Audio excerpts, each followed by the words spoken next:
on pense au Japon, on pense au manga, au sushi, à la sécurité et à la gentillesse. Bref, le pays parfait quoi. Mais alors, pourquoi des Japonais voudraient-ils le quitter pour aller vivre en France? Eh bien, c'est exactement ce que ma femme japonaise a fait. Tout quitter pour aller vivre en France. Et attention, ce n'est pas juste une histoire d'amour entre elle et moi, c'est bien plus que ça. Dans cette vidéo, je vous donne les 5 vraies raisons qui l'ont poussée à quitter Osaka pour la France. Et vous verrez, la 5e raison, c'est quelque chose que tous les Français détestent, mais que elle adore. Allez, première raison, et franchement ça l'a retourné, la richesse de la culture française.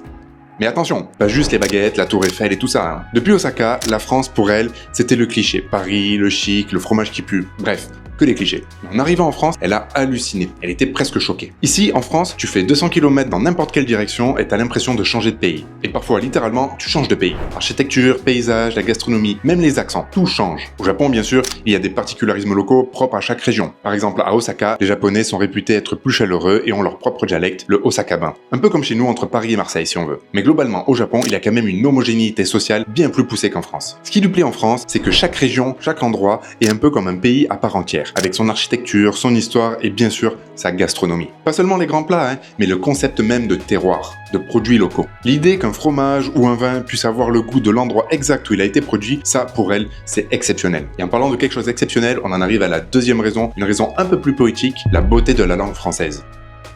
Avant même de décider de venir en France, elle a décidé d'apprendre le français parce qu'elle trouvait que la langue française était magnifique. Les sonorités, les accents, les ponctuations, bref, elle trouvait tout ça exceptionnel, sans même comprendre le français. Attention, une fois qu'elle a décidé d'apprendre le français, elle a trouvé ça extrêmement difficile. La conjugaison, le féminin, le masculin, bref, tout ça c'était un vrai combat. Mais elle était fascinée par la richesse du vocabulaire et la musicalité du français. Quand elle était au Japon, un peu comme nous, elle avait plusieurs choix en langue LV2. Et pour elle, choisir le français était une évidence. C'est tout d'abord la culture et le soft power français comme on peut l'imaginer, le vin, les films, la mode, etc. Et naturellement, elle a voulu en apprendre plus sur le français. Et dès le début, elle a été très surprise d'apprendre qu'on ne parlait pas le français uniquement en France. Faut bien se mettre dans la tête d'un japonais, hein. On parle le japonais uniquement au Japon. Donc quand elle a appris qu'on parlait le français dans beaucoup de pays, ça l'a énormément choquée. Pour elle, il n'y avait que l'anglais qui était comme ça. Et cette surprise l'a confortée dans l'idée que d'apprendre le français, ça allait non seulement lui permettre d'apprendre bien plus qu'une simple langue, mais aussi d'ouvrir son esprit à un autre pays, mais à beaucoup d'autres cultures. Et ce point précis, ça nous amène directement à la 3e raison, le besoin d'ouvrir son esprit.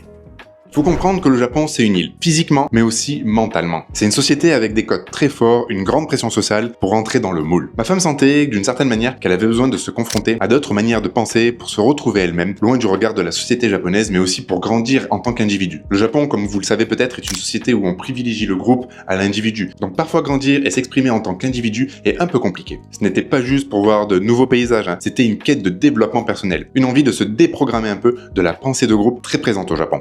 En France, elle a découvert le plaisir d'exprimer son opinion individuelle, même si elle est différente de son voisin ou de ses amis. Le droit de dire non, je ne suis pas d'accord, sans créer un drame ou choquer son interlocuteur. Pour nous, ça peut paraître banal, mais pour elle, c'était une véritable libération. Laissez-moi vous donner un exemple concret. Au début de notre relation, quand on était en désaccord, en bon français du Sud, je pouvais monter un peu dans les tours. Pour moi, ce n'était pas une dispute, juste une discussion un peu passionnée, on va dire. Mais chez elle, je voyais parfois la panique dans ses yeux. Pour elle, toujours éduquée à chercher l'harmonie, un ton qui monte était le signe d'une colère terrible, presque d'une rupture. Il a fallu qu'elle assiste à notre premier repas de Noël en famille en France pour comprendre que ce n'était pas de la colère, c'était juste la France, notre façon de nous exprimer. C'est ce qui fait aussi toute la beauté de la France, hein, notre façon de nous exprimer, notre façon de contredire nos idées. Et en parlant de beauté, attendez de voir les 2 dernières raisons, croyez-moi, vous n'allez pas être déçus. Et ça nous amène à la 4e raison, c'est simple mais tellement vrai à la fois, la France est l'un des plus beaux pays du monde, si ce n'est le plus beau. Alors bien sûr, au Japon, il y a des paysages magnifiques, mais ce qui l'a vraiment frappé, c'est la diversité en France. Sur l'île principale au Japon, Honshu, où elle a toujours vécu, les paysages sont bien sûr superbes, mais ils sont aussi au final très similaires. C'est une succession de montagnes et de plaines avec des grandes villes au milieu. Elle me disait souvent, au Japon, tu sais toujours que t'es au Japon. En France, elle a eu le choc de passer des plages de la Méditerranée aux forêts des Vosges, des champs de lavande en Provence, aux côtes sauvages de Bretagne. Cette hyper diversité en un si petit territoire, ça l'a énormément choquée et bien sûr séduite. C'est pas pour rien que la France est la première destination touristique au monde. Et cette diversité des paysages et ce côté imprévu au final,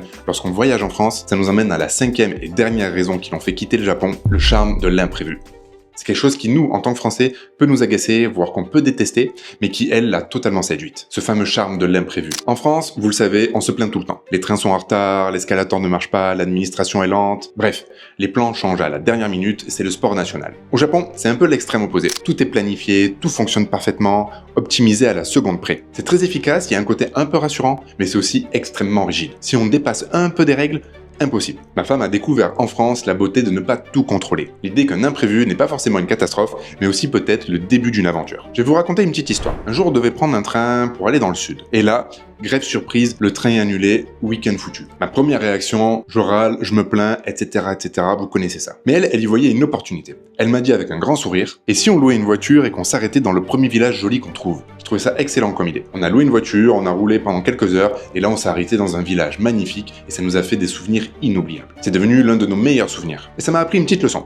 Ça m'a appris que parfois, ça sert à rien de se plaindre, une mauvaise nouvelle arrive, c'est pas grave, il faut la transformer en bonne nouvelle. Voilà, vous savez à peu près toutes les raisons qui ont fait que ma femme a décidé de quitter le Japon pour venir vivre en France. Bien sûr, notre rencontre, notre mariage et nos enfants ont été la cerise sur le gâteau, mais initialement, ce n'est pas du tout pour ça qu'elle est venue vivre en France. Son désir, c'était un désir bien plus profond de vibrer avec une langue qu'elle trouvait sublime, d'ouvrir son esprit au-delà des frontières du Japon et de s'émerveiller devant la beauté de notre pays. Alors bien sûr, elle adore le Japon et quand on y retourne, elle est ravie, mais elle apprécie la douceur de vivre et la qualité de vie qu'on peut avoir en France. Et vous, y a-t-il quelque chose en France qui pourrait justement vous pousser à quitter la France pour aller vivre au Japon?